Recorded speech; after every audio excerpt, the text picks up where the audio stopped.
नमस्कार दोस्तों, स्वागत करता हूं मैं आपका हमारे YouTube channel the mechanical educators में।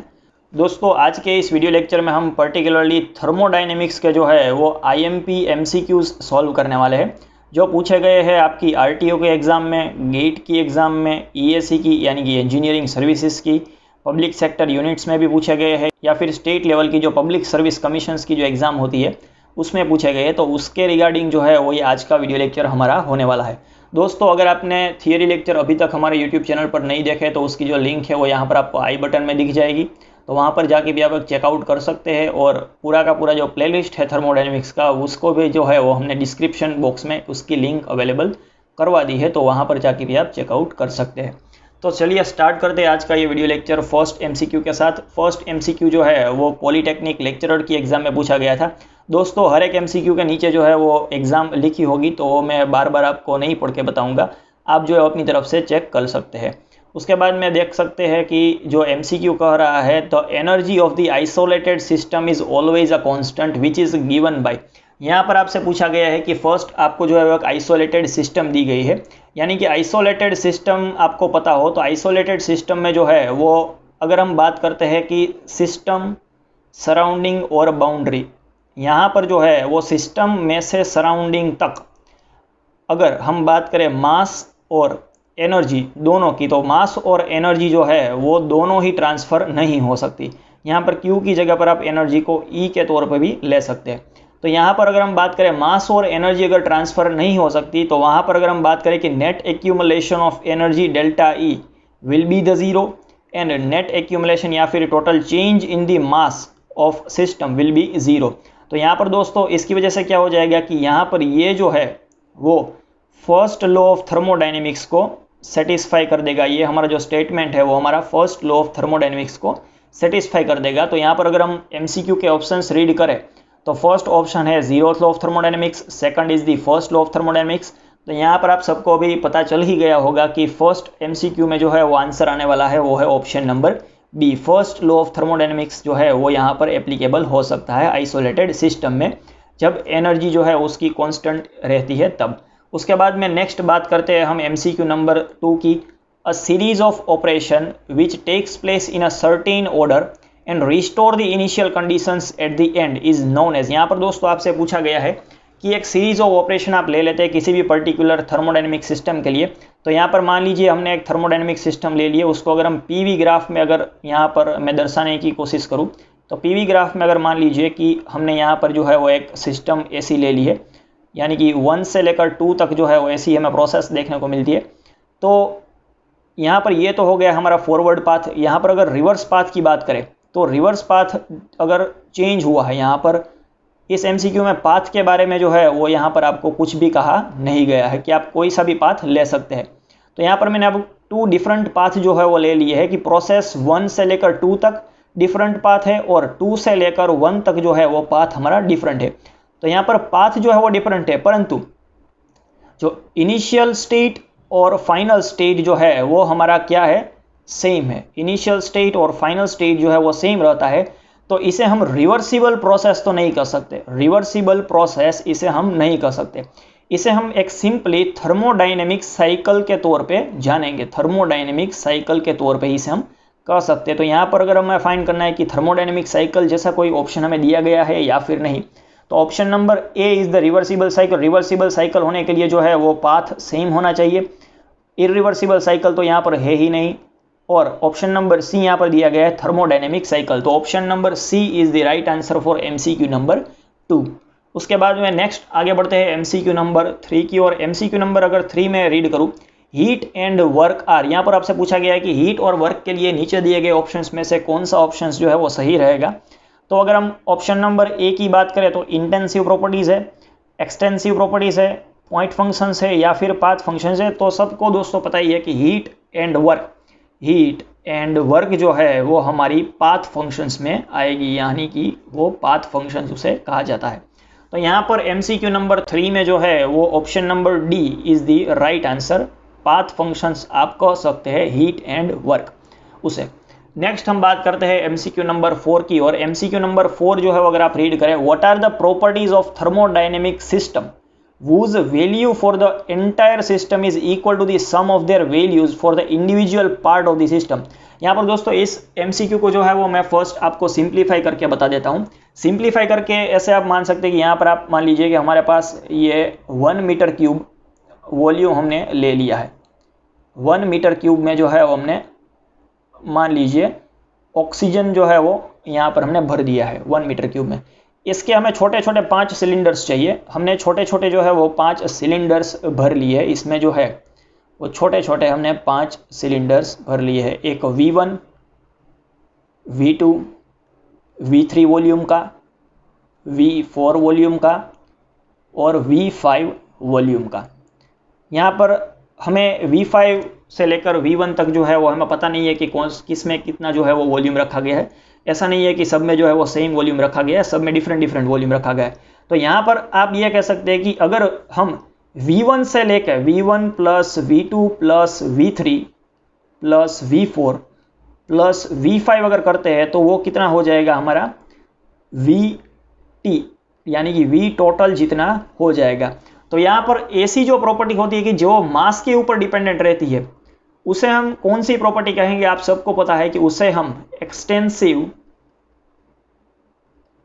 प्रॉपर्टीज कहते हैं सिस्टम की। तो यहाँ पर आपसे पूछा ही वही गया है कि यहाँ पर थर्मोडायनेमिक प्रॉपर्टी उसे कहा जाता है, एक्सटेंसिव प्रॉपर्टी कहा जाता है, इंटेंसिव प्रॉपर्टी कहा जाता है, या फिर स्पेसिफिक फंक्शंस होते हैं वो किसी भी थर्मोडायनेमिक सिस्टम के लिए। तो यहाँ पर ऑप्शन नंबर जो बी है वो यहाँ पर राइट आंसर आएगा MCQ नंबर 4 में।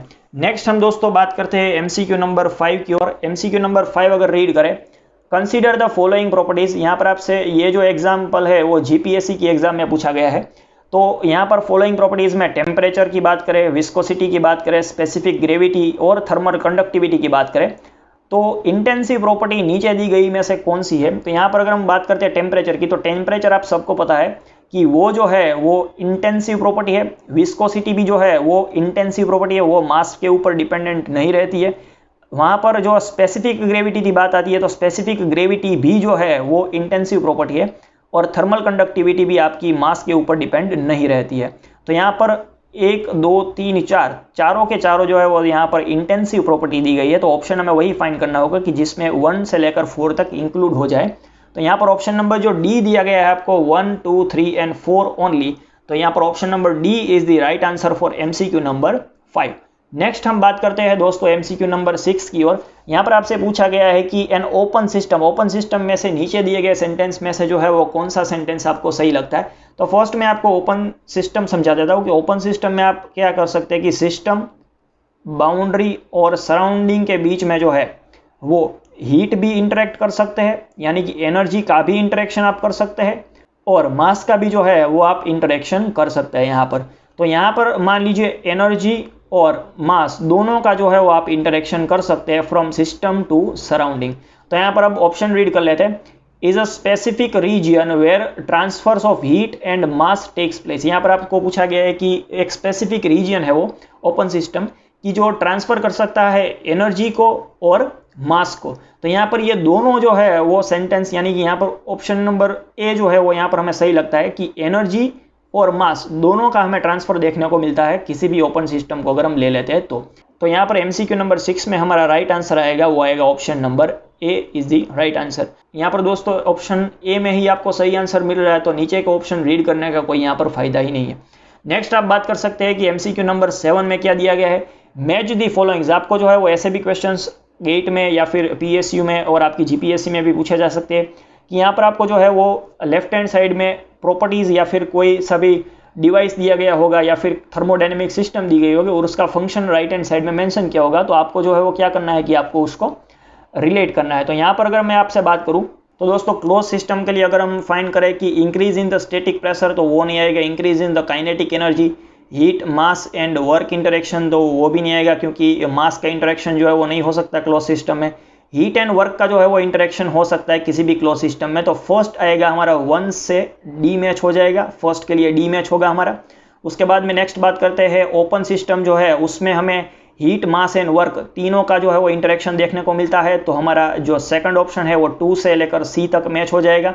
उसके बाद में पंप जो होता है वो पंप हमें क्या करके देगा, increase in the static pressure, pressure जो है वो आपका इंक्रीज करके देगा। तो यहाँ पर जो है वो हमारा 3 नंबर का जो है वो ए के साथ मैच हो जाएगा। और 4th नंबर की अगर हम बात करें टरबाइन की, तो टरबाइन जो है वो डिलीवर्स वर्क, वर्क जो है आपको डिलीवर करके देता है टरबाइन आपको। तो यहाँ पर 4 जो है वो ई के साथ मैच हो जाएगा और बचा हुआ जो 5 है वो अब बी के साथ मैच हो जाएगा। तो आपको ऐसा कॉम्बिनेशन देखना है अपने एमसीक्यू में। तो ऑप्शन नंबर ए आपको सबने ही देख लिया होगा कि ऑप्शन नंबर ए जो है वो यहाँ पर सही आंसर आएगा एमसीक्यू नंबर 7 में। Option number A is the right answer for MCQ number 7। Next हम दोस्तों बात करते हैं एमसीक्यू नंबर 8 की। The law which provides the basic of thermodynamic temperature measurement is. यहाँ पर दोस्तों आपसे पूछा गया है कि कौन सा जो लॉ है वो आपको टेम्परेचर की बेसिक डेफिनेशन और टेम्परेचर मेजरमेंट कैसे होता है वो आपको सिखाता है। तो दोस्तों यहाँ पर आप सभी को पता है कि 0th लॉ ऑफ जो थर्मोडायनेमिक्स है वो आपको जो है वो यहाँ पर टेम्परेचर की बेसिक डेफिनेशन या फिर आप कह सकते हैं कि टेम्परेचर मेजरमेंट का जो बेसिक लॉ है, फंडामेंटल लॉ है, वो हमारा यहाँ पर आएगा 0th लॉ ऑफ थर्मोडायनेमिक्स। तो option number B is the right answer for MCQ number 8। Next हम बात करते हैं दोस्तों एमसीक्यू नंबर 9 की। और एमसीक्यू नंबर 9 की अगर बात करें, pressure exerted by gas in the closed container is. यहाँ पर दोस्तों आपसे पूछा गया है कि मान लीजिए आपके पास एक कंटेनर लिया गया, आपने एक कंटेनर ले लिया है, कंटेनर में जो है वो आपको प्रेशर यहाँ पर लग रहा है। तो प्रेशर की अगर हम बात करें तो डेंसिटी अगर हम बात करें, density rho is equal to mass upon volume. और वहीं पर अगर हम बात करें टेम्परेचर की, तो टेम्परेचर की बात करें तो दोस्तों अगर हम बात करते हैं कि यहाँ पर आपसे क्वेश्चन में पूछा गया है weak function of the density and temperature, कि वो डेंसिटी और टेम्परेचर का वीक फंक्शन है या फिर डेंसिटी और वॉल्यूम का वीक फंक्शन है। वीक फंक्शन यानी जो आप कह सकते हैं कि उतनी ज़्यादा जो वैल्यू है प्रेशर की वो डेंसिटी या फिर टेम्परेचर या फिर वॉल्यूम के ऊपर डिपेंडेंट नहीं है। उसके बाद में अगर हम बात करें कि स्ट्रांगली डिपेंडेंट है डेंसिटी और टेम्परेचर के ऊपर, स्ट्रांगली डिपेंडेंट है डेंसिटी और वॉल्यूम के ऊपर।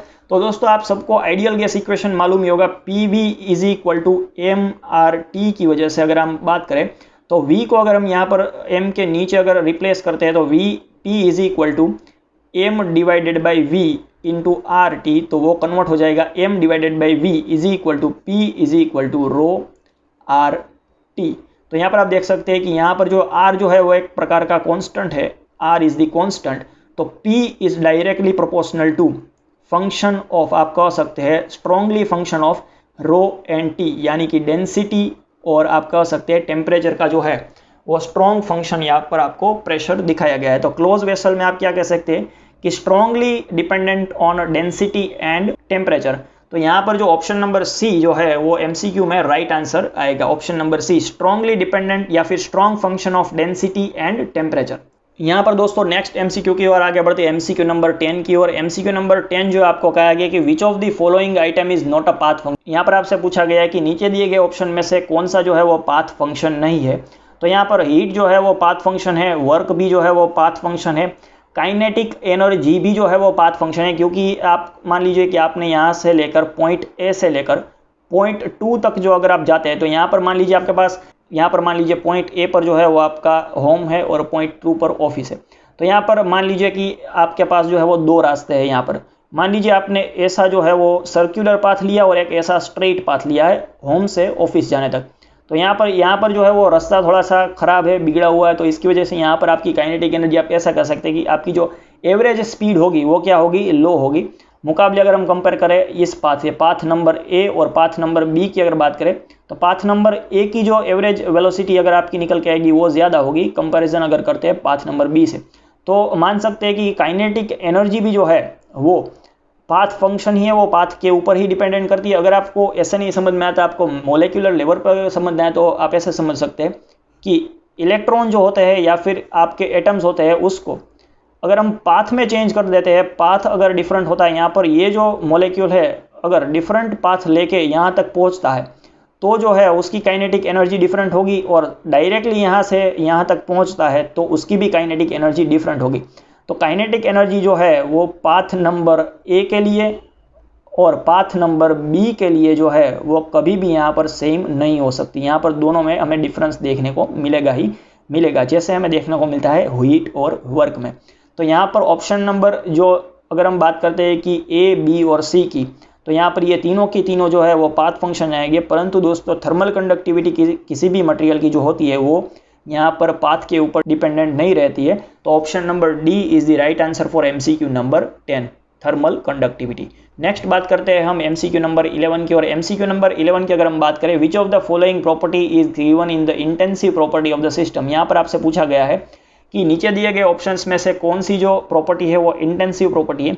यहाँ पर अगर हम फर्स्ट बात करते हैं कॉम्पोजिशन की, कॉम्पोजिशन किसे कहा जाएगा दोस्तों कि अगर आपके पास H2O यानी कि वाटर पड़ा हुआ है, मान लीजिए आपके पास वाटर पड़ा हुआ है, तो वाटर अगर आप 1 kg ले लेंगे, 2 kg ले लेंगे या फिर 3 kg भी वाटर अगर हम ले लेते हैं, तो वहाँ पर उसका जो कंपोजिशन होगा, केमिकल कंपोजिशन होगा, वो H2 ही रहेगा, H2O ही रहेगा। यहाँ पर आपको जो कंपोजिशन देखने को मिलेगा वो क्या होगा, H2O ही बना रहेगा। अगर आप जो है कितना भी मास चेंज कर लीजिए वाटर का, तो यहाँ पर इसे जो है वो कंपोजिशन कहा जाता है। तो आप देख सकते हैं कि कंपोजिशन जो है वो मास के ऊपर डिपेंडेंट नहीं रहता है, तो उसे हम इंटेंसिव प्रॉपर्टी कह सकते हैं। तो यहाँ पर ऑप्शन नंबर ए जो है वो यहाँ पर इंटेंसिव प्रॉपर्टी हमें देखने को मिलेगा। तो हम तीनों के बाद तीनों जो बाकी के ऑप्शन है वो यहाँ पर हम इवेल्युएट नहीं करेंगे। तो option number A is the right answer for MCQ number 11। Okay, next हम बात करते हैं MCQ नंबर 12 की ओर। Thermodynamic work is the product of, यहाँ पर आपसे पूछा गया कि थर्मोडायनेमिक वर्क जो है वो किसका प्रोडक्ट है। यहाँ पर दोस्तों अगर इस MCQ को मैं प्रेशर वर्सेस वॉल्यूम के ग्राफ के द्वारा आपको समझाने की कोशिश करूँ, तो यहाँ पर आप देख सकते हैं कि प्रेशर वर्सेस वॉल्यूम का अगर आप ग्राफ ले लेते हैं किसी भी क्लोज सिस्टम या फिर किसी भी थर्मोडायनेमिक प्रोसेस के लिए, तो वहाँ पर आप देख सकते हैं कि मान लीजिए 1 से लेकर 2 तक एक्सपांसन प्रोसेस हो रही है। आप देख सकते हैं कि वॉल्यूम जो है उसमें इजाफा हो रहा है, तो यहाँ पर ये एक्सपांसन प्रोसेस है। यहाँ पर जो है वो V1 और V2 यहाँ पर वॉल्यूम में जो हमें चेंज देखने को मिलता है। तो दोस्तों आपको पता ही है कि work is equal to integration of 1 to 2 into pressure into dV। तो यहाँ पर आप देख सकते हैं कि अगर हम इसे और सिंप्लीफाई करें तो इक्वेशन में P इज इक्वल टू आ जाएगा V1 से लेकर 2, तो pressure into V2 minus V1 आपको देखने को मिलेगा। तो यहाँ पर आप देख सकते हैं कि प्रेशर जो है वो आपकी कौन सी प्रॉपर्टी हो गई, इंटेंसिव प्रॉपर्टी हो गई। वॉल्यूम जो है वो आपकी कौन सी प्रॉपर्टी हो गई, एक्सटेंसिव प्रॉपर्टी, यानी कि वो मास के ऊपर जो है वो डिपेंडेंट है। तो यहाँ पर आप देख सकते हैं कि 2 इंटेंसिव प्रॉपर्टी तो ऑप्शन कैंसिल हो जाएगा, वो आपका सही ऑप्शन नहीं आएगा। 2 एक्सटेंसिव प्रॉपर्टी भी जो है वो डिफरेंट आंसर है, यहाँ पर वो भी नहीं सही आंसर है। तो उसके बाद में बात करते हैं एन इंटेंसिव प्रॉपर्टी, तो वो सही बैठता है कि एक जो है वो हमारी इंटेंसिव प्रॉपर्टी है, यानी कि प्रेशर जो है वो हमारी इंटेंसिव प्रॉपर्टी है। And change in the extensive property, यानी कि जो एक्सटेंसिव प्रॉपर्टी है उसमें चेंज होगा। तो यहाँ पर जो वॉल्यूम है आप देख सकते हैं कि उसमें जो है वो डेल्टा V, यानी कि उसमें जो है आप चेंज ला सकते हैं, यानी कि उसमें आपको चेंज देखने को मिलेगा। तो यहाँ पर change in the extensive property में बात हो रही है हमारी वॉल्यूम की, और इंटेंसिव प्रॉपर्टी में बात हो रही है आपका प्रेशर की।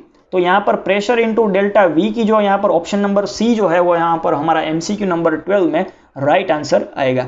नेक्स्ट हम दोस्तों बात करते हैं MCQ नंबर 13 की। Bimetallic strips made up of 2 different materials bend during the rise in the temperature because of. दोस्तों आप सबको पता ही है कि मेटालिक स्ट्रिप्स होती है, उसको अगर आप उसका टेम्परेचर राइज करते हैं तो यहाँ पर उसकी लेंथ में जो है वो हमें इंक्रीज देखने को मिलता है। और यहाँ पर ये जो लेंथ में इंक्रीज देखने को मिलता है वो लीनियर एक्सपांसन कोफिशिएंट के ऊपर डिपेंडेंट रहता है। तो अगर आपके पास 2 मटेरियल्स है, मान लीजिए एल्यूमिनियम और कॉपर का आपने प्लेट ले लिए या फिर स्ट्रिप्स ले लिए मेटालिक, तो अगर उन दोनों का आप टेम्परेचर जो है वो इंक्रीज करेंगे तो दोनों की जो लेंथ है उसमें एल एल्यूमिनियम और एल कॉपर में दोनों में ही डिफरेंट किसकी वजह से देखने को मिलता है, लीनियर एक्सपांसन ऑफ कोफिशिएंट की वजह से। तो यहाँ पर option number A difference in the coefficient of linear expansion की वजह से दोनों में हमें डिफरेंस देखने को मिलता है। तो option number A is the right answer for MCQ number 13। Next हम बात करते हैं MCQ नंबर 14 के बारे में। 120 volt electrical resistance heater draws 10 ampere, it operates for 10 minutes in the rigid volume, calculate the work done on the air in the volume. यहाँ पर आपसे पूछा गया है कि हीटर जो है वो काम कर रहा है। यहाँ पर ये जो दोस्तों एग्जाम है वो ITI के प्रिंसिपल वाइस प्रिंसिपल की पोस्ट के लिए जो था उसमें लिया गया था। तो यहाँ पर 120 यहाँ पर आपको दिया गया voltage is equal to 120 volts, आपको करंट I दिया गया है 10 एम्पियर, और यहाँ पर टाइम आपको दिया गया है 10 मिनट्स। अगर आपको 10 मिनट्स को अगर आप सेकंड में कन्वर्ट करते हैं तो 10 × 60 इज इक्वल टू 600 सेकंड्स। आपको जूल में अगर कन्वर्ट करना है तो इसकी वजह से आपको सेकंड में कन्वर्ट करना होगा। यहाँ पर दोस्तों अगर हम वर्क डन की बात करते हैं तो वर्क डन का जो इक्वेशन है वो सिंपल है। Work done is equal to V voltage into current into taken time is equal to T. तो v यहाँ पर वैल्यू पुटअप करते हैं 120 इंटू आई की वैल्यू पुट करते हैं 10 इंटू यहाँ पर जो है वो 600 वैल्यू अगर हम पुट करते हैं तो यहाँ पर आप देख सकते हैं 12 इंटू 6 हो जाएगा हमारा 72 इंटू यहाँ पर 1 2 3 4 यहाँ पर 4 जीरोस आ जाएंगे तो 10⁴ पावर यहाँ पर आ जाएगी इंटू यहाँ पर जो है वो हमारा यूनिट आएगा वो आएगा जूल में। तो उसको अगर आप कन्वर्ट करते हैं 720 इंटू 10⁻³ जूल्स में तो 10⁻³ जूल्स क्या हो जाएगा हमारा किलो जूल्स हो जाएगा। तो 720 किलो जूल जो है वो आपका राइट आंसर आएगा। तो आपको फाइंड करना है कि 720 जो है वो किलो जूल किस ऑप्शन में दिया गया है। तो यहाँ पर ऑप्शन नंबर बी जो है वो 720 kilo joule is the right answer for MCQ number 14। Next हम बात करते हैं दोस्तों MCQ नंबर 15 के बारे में। Air is compressed in the cylinder. यहाँ पर दोस्तों आपसे बात की गई है कि क्लोज्ड सिलेंडर है उसमें जो है वो volume changes from 0.2 to 0.02 meter cube. यहाँ पर दोस्तों आपसे पूछा गया है कि volume V1 is equal to जो है वो 0.2 मीटर क्यूब है और V2 जो है वो आपको दिया गया है 0.02 मीटर क्यूब। दोस्तों नेक्स्ट हम बात करते हैं the initial pressure is 200 kilo pascal. The initial pressure P is equal to 200 kilo pascal. तो यहाँ पर दोस्तों आपसे पूछा गया है if the pressure is constant, if the pressure is constant the approximate work done. तो यहाँ पर दोस्तों आपको अप्रोक्सीमेट वर्क डन फाइंड करना है किसी भी क्लोज्ड सिस्टम के लिए। तो वो क्या होगा, उसका इक्वेशन आएगा W is equal to integration state 1 to 2 P into dV यानी कि चेंज इन दी वॉल्यूम। अगर आप वहाँ पर इक्वेशन को सॉल्व करते हैं P into V2 minus V1। Okay, तो यहाँ पर प्रेशर आपको दिया गया है 200 किलो पास्कल। तो 200 इंटू V2 आपको दिया गया है 0.02 माइनस 0.2। यहाँ पर दोस्तों अगर आप इसे सिंप्लीफाई करते हैं तो आपका आंसर आ जाएगा -36 इंटू 10⁻³ जूल।